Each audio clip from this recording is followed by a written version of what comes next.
आदरणीय राष्ट्रीय अध्यक्ष जी सुस्वागत।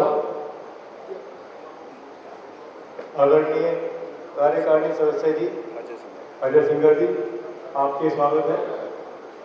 और हमारे नव त्यागी जी राष्ट्रीय कोषाध्यक्ष जी, स्वागत है आपका भी कार्यक्रम में। हम यहाँ उपस्थित हुए हैं पद ग्रहण समारोह में। अभी हमारी पार्टी है, नई पार्टी है जनहित प्रगतिशील पार्टी। ये समाज के बुराइयों को जो अभी कुछ पार्टियां अभी जो चल रही हैं और काम नहीं कर रही हैं, उन्हीं विषयों को लेकर के नई पार्टियां भी हमारी जो आई है, तो कुछ हमारे संजय त्यागी जी बोलेंगे। लीजिए सर।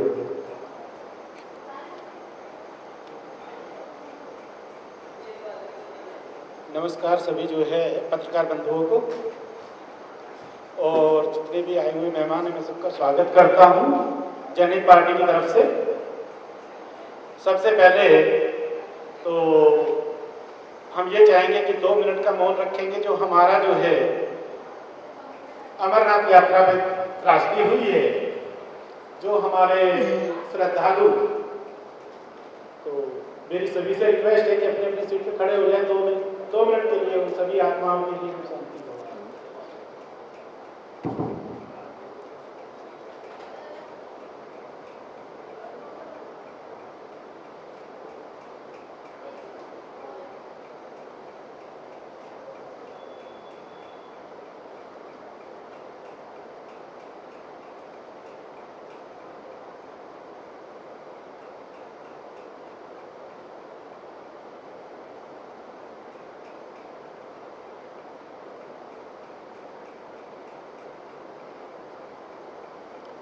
धन्यवाद साथियों।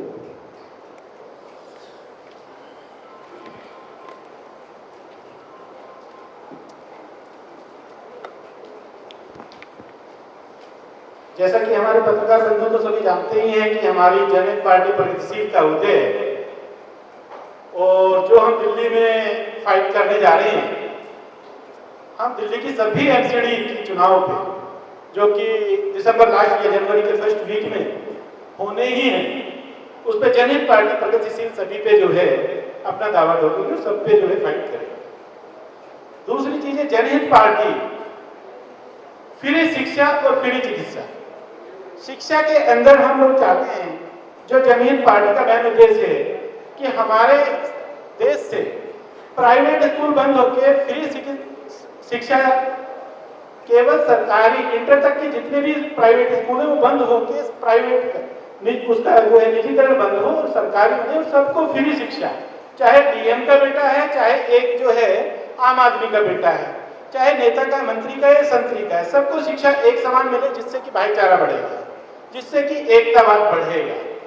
अभी जो हमारी विसंगतियां या जो हमारे उसमें अलगाववाद बढ़ा है, हमारे विचार से इसमें जो है बहुत बड़ी क्रांति लाने की जरूरत है और वो हम शिक्षा से ला सकते हैं।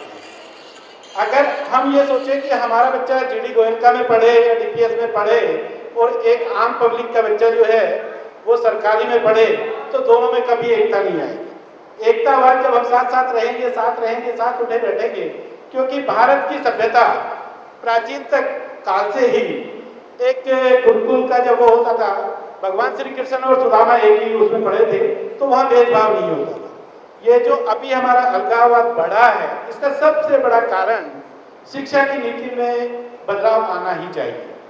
और हम अगर इंटर तक सबको शिक्षा फ्री करते हैं, चाहे वो गरीब हो अमीर हो, सबका एक छत के नीचे बच्चे पढ़ेंगे, तो काफी कुछ सॉल्यूशन आएगा और सब एक समान होंगे। अभी एक समान नहीं है। दूसरी चीजें, अभी हमारे जो दिल्ली सरकार के शिक्षा मंत्री हैं मनीष सिसोदिया जी, वो कहते हैं और केजरीवाल जी भी कहते हैं कि हमने दिल्ली में काफी बदलाव किया है शिक्षा पे। नहीं हुआ। अगर शिक्षा में बदलाव होता तो सबसे पहला आप नियम ये करते कि जितने भी हमारे गवर्नमेंट एम्प्लॉयज हैं, जितने मंत्री हैं, सबसे पहले वो अपने बच्चों को भेजें, तब शिक्षा में बदलाव आएगा। कहने से नहीं आएगा। अगर हम कहते हैं कि हमने शिक्षा में बदलाव कर दिया, स्कूलों में बदलाव कर दिया, हमने मॉडल स्कूल बना दिए हैं, और ये सब चीजें मैं चाहता हूं कि अब आप लोग करें, आप लोग जनहित के उसमें आप लोग साथ दें, आप लोग आए सामने, और तब हमारा एक साक्षात मतलब हिंदुस्तान बनेगा। तो इससे करप्शन भी कम होगा और शिक्षा में और हर चीज में एकतावाद आएगा, क्योंकि आपका बच्चा भी वही शिक्षा ले रहा है और एक मंत्री का बेटा भी वही शिक्षा ले रहा है, तब कंपटीशन में जो आगे जाएगा वो जाएगा। आज पब्लिक स्कूलों में आप सबके बच्चे पढ़ रहे हैं, आप देख रहे हो क्या हाल है। आप उससे कंपेयर करो कि मैं सरकारी टीचर से सैलरी अच्छी मिलती है, मैं ये नहीं बोलूँगा, लेकिन सरकारी स्कूल जो है आप शिक्षा प्रणाली एक ही कर दीजिए, कितनी आपकी प्रिंटिंग, कितनी आपकी बुक। अभी जो है पब्लिक स्कूल आप देखते हो, कोई ICSE बोर्ड लाता है, कोई UP बोर्ड से बुक लाता है, कोई दिल्ली बोर्ड की बुक लाता है, हर साल चेंज करते हैं। तो ये सब चीज़ों से छुटकारा मिल जाएगा, प्लस आपके बच्चे भी वही सुविधा लेने के हकदार है जो एक मंत्री का लेने के। दूसरी चीजें चिकित्सा फ्री, जो आज हम PDF के तहत अनाज बांट रही है, जो उसके पात्र हैं, कोई विडो है, कोई अपंग है या बेसहारा है, आप उनको दीजिए, अदरवाइज सबका बंद कर दीजिए। उसकी जगह 5-5 लाख का आप जो है सबका मेडिकल इंश्योरेंस, हेल्थ इंश्योरेंस करा के हम देंगे। हम जनहित पार्टी का यही वो है कि शिक्षा और चिकित्सा, क्योंकि चिकित्सा महंगी है, शिक्षा तो हम कर सकते हैं फिर, क्योंकि उसमें हमारा बजट आ रहा है उसी में, लेकिन चिकित्सा महंगी है, तो हम 5-5 लाख का हेल्थ इंश्योरेंस हर एक आदमी का करा के देंगे। जनहित पार्टी का मेन उद्देश्य है। इसीलिए फ्री शिक्षा और फ्री चिकित्सा ये पूरे देश में लागू होना ही चाहिए, और यही जनहित पार्टी मेन उद्देश्य लेके आई। तीसरी चीजें जो पेंशन खत्म की है, मैं कहता हूं इसमें भी सबसे पहले हमारे मंत्री और जितने MLA और MP हैं इनकी खत्म होनी चाहिए। अभी कुछ राज्यों में तो ऐसा है कि अगर एक बार एक दिन के लिए MP जीत गया, MLA जीत गया, एक पेंशन है, और दूसरी बार टर्म्स में फिर जीत गया तो डबल पेंशन है। आप एक तरफ तो खुद ही बढ़ावा दे रहे हो, दूसरी तरफ उसे कह रहे हो कि खत्म कर रहे हैं पेंशन। आर्मी से पेंशन खत्म करने का हम घोर विरोध करते हैं, क्योंकि आर्मी एक ऐसी चीज है जो हमारे बॉर्डर की रक्षा कर रही है। तीसरी चीज है बेरोजगारी पे आजकल कहीं ध्यान नहीं है। हम चाहते हैं कि बेरोजगारी में एक न्यूनतम वेतन लागू हो इस देश में, वो पूरे देश में लागू हो, वो पक्ष विपक्ष ना हो। क्योंकि जब आपने देखा होगा कहीं भी किसी विधानसभा या लोकसभा में जब इनकी सैलरी बढ़ाने का काम आता है, जब भी टाइम आया तभी इन्होंने किसी ने ऑब्जेक्शन नहीं उठाते। हमेशा एक कब ऑब्जेक्शन उठाते हैं जब जो है आम पब्लिक की कोई फैसिलिटी देने की बात आती है। तीसरी चीज है जो हमारा चौथा स्तंभ है, मीडिया बंधु हैं। आपने देखा होगा आजकल इन पे भी काफी केस होने लग गए हैं, क्योंकि चौथे स्तंभ को भी दबाना शुरू कर दिया गया है। तो हमारे पत्रकार बंधु भी, जैसे हम लोग हैं राजनीति में आए तो हम राजनीति में ही आ गए हैं, तो आप लोग जितने मीडिया बंधु हैं इन पे भी केस होने बंद हो, इनको सताना बंद करे सरकार, और इनका भी न्यूनतम वेतन लागू करे, क्योंकि ये भी अपने परिवार को छोड़ के बड़ी जिम्मेवारी होती है, और बहुत इनको भी न्यूज़ लेने के लिए, बाइट लेने के लिए बहुत कुछ करना पड़ता है, अपने परिवार छोड़ के अपना सब कुछ दाव पे लगाना होता है। तो सरकार इनकी तरफ भी ध्यान दे। तो ऐसी ही हमारी 10 चीज़ें हैं। दिल्ली में जैसे कि सपोज करो आप एक मकान बनाते हो, तुरंत पुलिस आ जाती है, जबकि पुलिस का उसमें कोई मैटर ही नहीं है। या तो आप अध्यादेश ले आइए कि दिल्ली में जो है हम ये कॉलोनी कटेगी नहीं, लेकिन दिल्ली की, क्योंकि हम दिल्ली में चुनाव लड़ने जा रहे हैं तो दिल्ली की बात कर रहे हैं, 80% कॉलोनियाँ अनऑथराइज्ड। अब आप उसके बाद में कहते हो कि ये तो अनऑथराइज्ड है, और जब कोई चुनाव आता है या कोई पंगा होता है तब जो है MCD के कार्यकर्ता भी आ जाते हैं, दिल्ली सरकार भी जाग जाती है कि अब उसको ढहाना है। भाई जब बन रहे थे तब कहाँ थे आप लोग? पहली बात तो ये पुलिस की दखलंदाजी बंद हो, क्योंकि आप अगर जैसे तैसे करके एक 50 गज का 100 गज का मकान लेके बनाते हो और उसमें भी पुलिस वाले आके आपको रोक देते हैं, कितना हैरेसमेंट है, वहीं एक नेता के लिए नहीं। तो ये जो हमारी विसंगति है ये दूर होनी चाहिए, और ये सब दूर होंगी जनहित जब तक आम आदमी विधानसभा, लोकसभा और पार्षद नहीं बनेगा। आज किसी भी पार्टी का, मुझे कहने की जरूरत नहीं है, किसी भी एक पार्षद का टिकट जो है 1 करोड़ से 2 करोड़ से नीचे नहीं बिकने वाला है, जो हमारे सुनने में आ रहा है। अब अगर 1 या 2 करोड़ के आप टिकट दोगे तो वो क्षेत्र में काम क्या करेगा? इसलिए अब सबसे पहले बदलाव की जरूरत है और जनहित पार्टी इसी काम को करने जा रही है कि हम आप जैसे युवाओं को, पढ़े लिखे युवाओं को, जो समाज सेवी हैं, जो जेन्युइन हैं, जिनके पास इतना अफोर्डेबल नहीं है, राजनीति में आने के इच्छुक हैं लेकिन वो अफोर्डेबल नहीं है।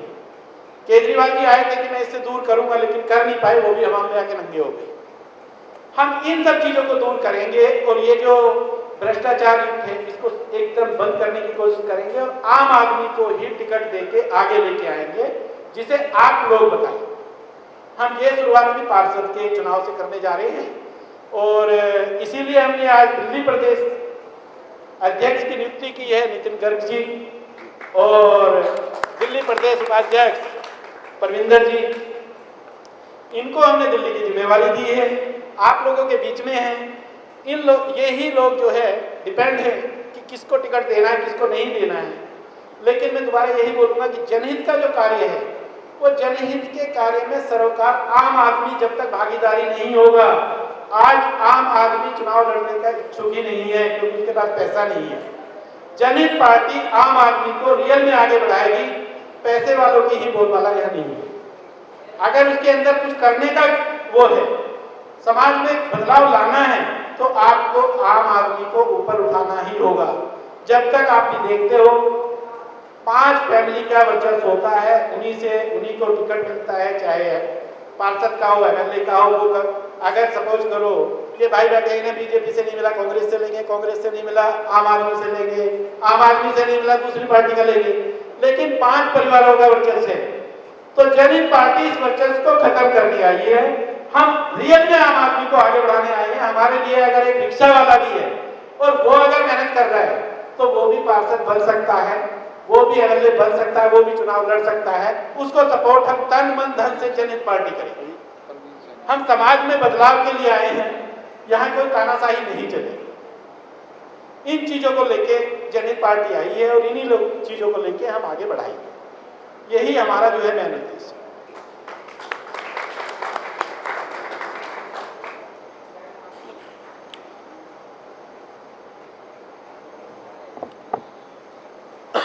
अभी थोड़ा नया हूँ, इतना नहीं बोल पाता हूँ, धीरे धीरे सीखेंगे। जी बिल्कुल। हमारी दिल्ली, इसका जो क्षेत्रफल है 1484 वर्ग किलोमीटर है। थोड़ा पढ़ के बोल रहा हूँ, क्षमा कीजिएगा, नया हूँ जी। दिल्ली की कुल आबादी करीबन 3 करोड़ के आसपास है और कच्ची कॉलोनियों की संख्या 1700 से ऊपर है। ये कच्ची कॉलोनियाँ जो बनी है कुछ पैसा दे दे के बनी है, कोई नक्शा नहीं है, कोई सिस्टम नहीं है, बन गई है। गलियों की चौड़ाइयाँ कम है, आपको साइड में से खरीदने के लिए कोई स्पेस नहीं मिलता है, नालों के लिए कोई सिस्टम नहीं है, नालियाँ अगर बनी है तो उसकी निकासी ठीक नहीं है। पूरी दिल्ली में आप निकासी का सिस्टम देखें तो बारिश आने के बाद सब पोल खुल जाती है। ये बेसिक काम हमारी जो सरकार है, जो बनी सरकार है, उस पर बिल्कुल ध्यान नहीं देती है, खाली प्रचार में पूरा ध्यान है। अगर ये निकासी की समस्या, ये बेसिक समस्या है। हमारा देश जो है 1947 से आज़ाद हुआ था, आज़ाद तो हो गया, लेकिन अभी जो समस्याएं हैं वो हमारी आज़ादी को छीन रही हैं। आज़ादी खाली नाम के लिए है, सिस्टम की आज़ादी नहीं मिली हमें। जहाँ देखो समस्याएं का ढेर लगा हुआ है, आप सब इससे त्रासित हैं, देखते हैं। पानी अगर आप देखें, पानी से सब्जियां भी उगती हैं, आप पीते भी हैं। इतने इंसान है जो पानी नहीं पीते, सब पीते हैं पानी।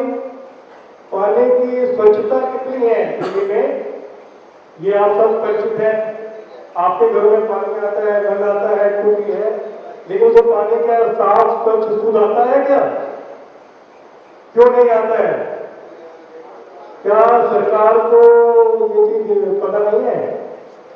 आपके घरों के आसपास फैक्ट्रियां हैं, ये फैक्ट्रियां गवर्नमेंट ने अथॉराइज की है क्या? गवर्नमेंट के द्वारा ये अथॉराइज है कि आपके घर के आसपास फैक्ट्रियां हैं, उनमें से केमिकल का पानी निकले और वो पानी सीधा नदियों में नालों में जाए, जो नदी नाले को दूषित करे। और जो नदी नाले से प्यूरिफायर होकर के पानी मिलता है वो गंदा पानी पीकर हम बीमार पड़ते हैं। क्या सरकार को नहीं चाहिए कि पानी एक बेसिक समस्या है, उसका निदान किया जाए, सीरियस होकर के उस पर काम किया जाए? और अभी राजनीति में हम लोग देखते हैं कि राजनीति से सब लोग दूर हटते हैं। कारण है कि राजनीति में सब लोग को बताया जाता है कि ये गंदगी का ढेर है, इसमें गुंडागर्दी वाले लोग आएंगे या कोई नेगेटिव लोग ही आएंगे, अच्छे लोग नहीं आएंगे। क्या ये सोचना सही है पब्लिक का? अगर आप लोगों में से कोई अच्छे हैं जिनके अंदर मानता है कि आप एक क्षेत्र को संभाल पाए, तो आपका हमारे पार्टी में स्वागत है। और आज जो प्रोग्राम रखा गया है पद ग्रहण समारोह, इसी लक्ष्य रखा गया है कि जो भी इच्छुक हैं कि मुझे राजनीति में आना है, अपने क्षेत्र को संवारना है, सुधारना है, तो बेझिझक होकर के हमारी सदस्यता ग्रहण करें और अपने सारे कुशलता के हिसाब से अपना पद लें और काम करें। हेजिटेशन शुरू में जरूर होती है, लेकिन आगे चल के धीरे धीरे सीख जाते हैं। सब हम लोग यहीं से सीखते हैं। और भी समस्याएं हैं, जैसे व्यवसाय की समस्या है हमारी। हम लोग दिल्ली में व्यवसाय करते हैं, हमें सरकार की तरफ से कितनी मदद मिलती है? व्यवसाय में हमसे टैक्स लिया जाता है। यहाँ पे कुछ फैक्ट्री वाले हैं, कुछ गोडाउन वाले हैं, वो लोग टैक्स देते हैं, लेकिन उनके पास जो गलियां हैं, जो रोड है, उन पर कोई काम नहीं है। ऐसा क्यों? आप टैक्स तो ले रहे हैं, लेकिन ये जो रोड है ये बना रहे हैं उनके जिनसे आपने वोट ले रहे हैं, और जिनसे आप वोट ले रहे हैं वो क्या टैक्स दे रहे हैं?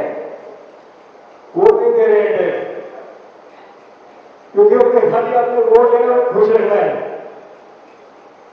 और जो लोग टैक्स दे रहे हैं उनके रोड बिल्कुल टूटे फूटे हैं, कोई सुविधा नहीं है। रोड पे इतना जाम लगता है, जाम के लिए हमारे एमएलए, निगम पार्षद, एमपी बिल्कुल आग मूंद के बैठे रहते हैं। इसका कोई सिस्टम को सुधार करने के लिए सोचते भी नहीं है। क्या कारण है? कारण एक ही है, हम लोगों के अंदर शिक्षा की कमी है। हम लोग अपने बच्चों को स्कूल में भेजते हैं पढ़ने के लिए। क्या पढ़ने के लिए? बेटा आप स्कूल में जा रहे हो, बुक्स में क्या लिखा है? बुक्स में लिखा है साफ सफाई रखें, अपने घर के आसपास साफ सफाई रखें, अपना एरिया साफ रखें। क्या साफ रहता है एरिया आपका? बच्चों को हम पढ़ने के लिए देते हैं शिक्षा, उनको 100 रुपए फीस दी जाती है, 1000 भी जाती है, 5000, 10,000 सब फीस जाती है, लेकिन उनको पढ़ाई क्या कराई जाती है कि आपको साफ सफाई रखनी है। बुक्स में लिखा है, लेकिन आप समझिए कि आपके क्षेत्र में साफ सफाई उस हिसाब से है क्या जिस हिसाब से आपकी बुक्स में लिखा हुआ है?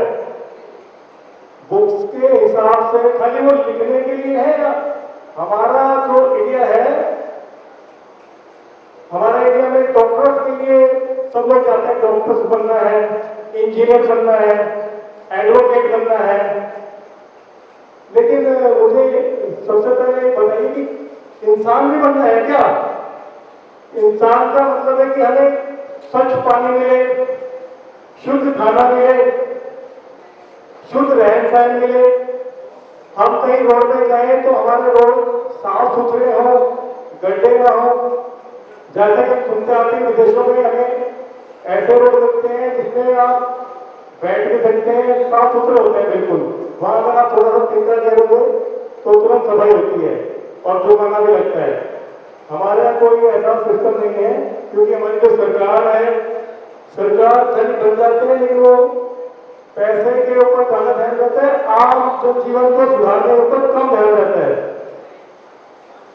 और अगर ऐसा अगर आपका एमएलए कर रहा है कि वो अपने प्रॉपर्टी को बढ़ा रहा है, ना कि आपका काम करना चाहिए कि आपके एरिया में कोई नालियां साफ नहीं है, नालियों के पानी का निकासी आपके बड़े नालों में नहीं है, तो उसके लिए एमएलए का फायदा क्या है? उस एमएलए का बताइए आप। सरकार आप सुनते हैं कि इसलिए आपके काम करें, लेकिन वो आपके काम छोड़ करके अपने घर के काम करते हैं। आप इस चीज को उचित मानते हैं? क्या ये सही है? अगर नहीं है तो आप भी राजनीति में आ सकते हैं, क्योंकि ये सभी के लिए है। ऐसा नहीं कि कोई एक बंद गया कि भाई उसी को ही राजनीति करने मिलेगी, दूसरे को नहीं मिलेगी। तो हमारा जो पदग्रहण समारोह इसी विषय में है कि लोग जागरूक हों और आगे आए, जिससे कि हमारा समाज सुधरे। जो बेसिक सुविधाएं, कम से कम बेसिक सुविधाएं पूरी हो जाए।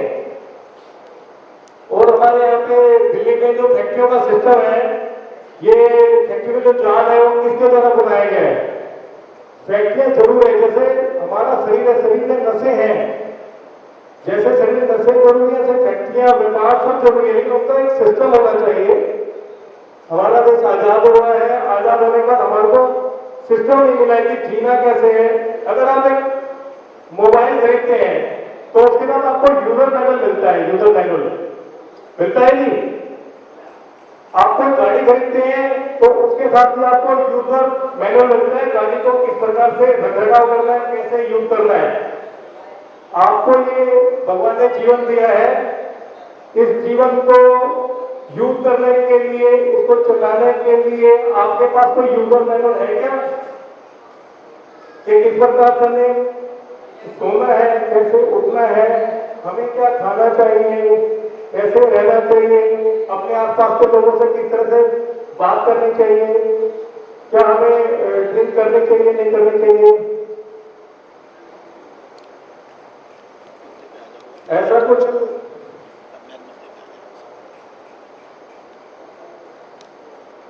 ऐसे मुद्दे तो खैर बहुत है। पूरा दिन निकल जाएगा तो बोलते बोलते। जी सर, अपनी जो लिस्ट है जो चीज़ उसको बता दो, उनका डिक्लेयर करो जी।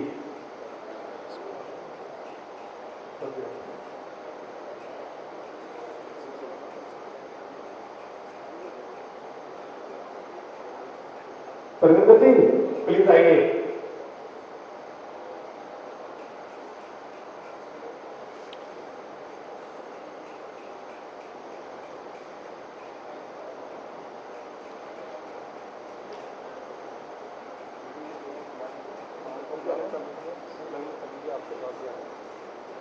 सन्नी सैनी जी, परवीन सैनी जी,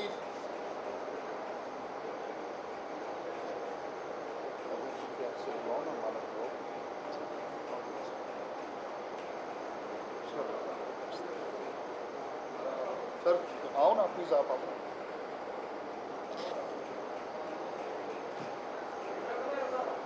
इधर आ जाओ, इधर आ जाओ, अंदर ही आ जाओ।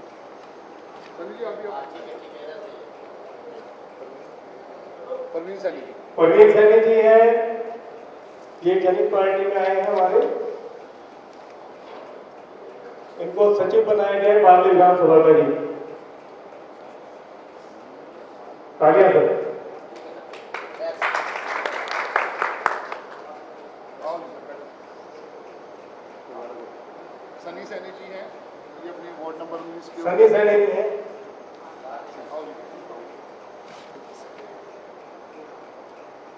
ये उपाध्यक्ष हैं सोलपुर वार्ड नंबर 19 के। बहुत बहुत मुबारक हो जी। बहुत बहुत मुबारक। तालियां सर।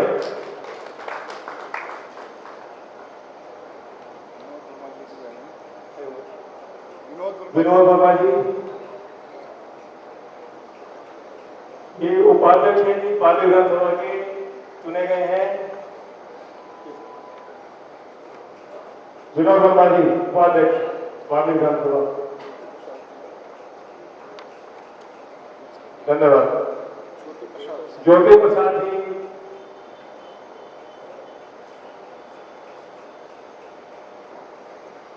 उपाध्यक्ष पाली विधानसभा चुने गए हैं, कार्यभार आए हैं पे बहुत बहुत शुक्रिया, धन्यवाद। नरेश कश्यप जी, नरेश कश्यप जी,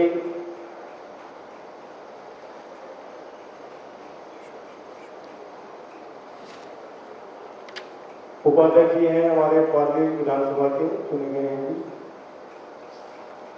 लगन से काम करेंगे बिल्कुल। रंजना जी, रंजना जी,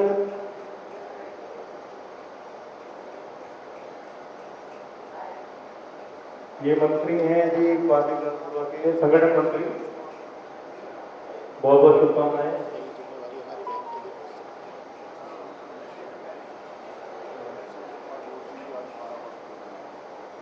संजय कुमार गौर जी हैं हमारे महासचिव पार्टी विधानसभा, ये किसी कारण से आ नहीं पाए जी। बस और तो कोई नहीं है। एक इसका बचेगा किशन का नाम सर के हाथ से दूंगा, एक अपने हाथ से दूंगा किशन, इसको अपना युवा मोर्चा का मंत्री बनाओ। देखो दोनों अपने हाथ से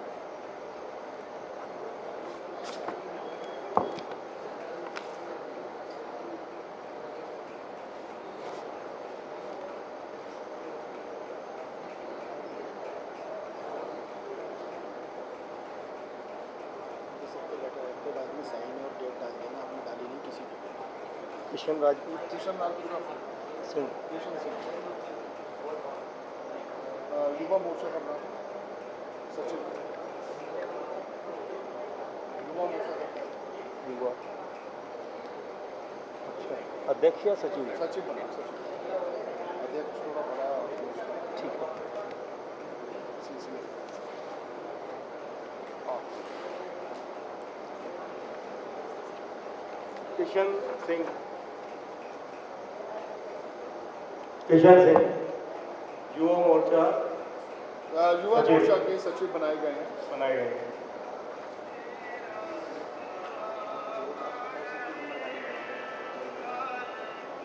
जीरो 427 गाड़ी कौन सी? अपनी अपनी है, क्या करना है? वो आगे पीछे कर देंगे, किशन चाबी ले जाएंगे।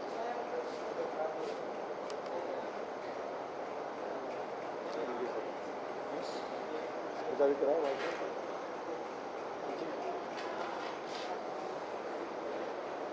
हो गया सभी का जी।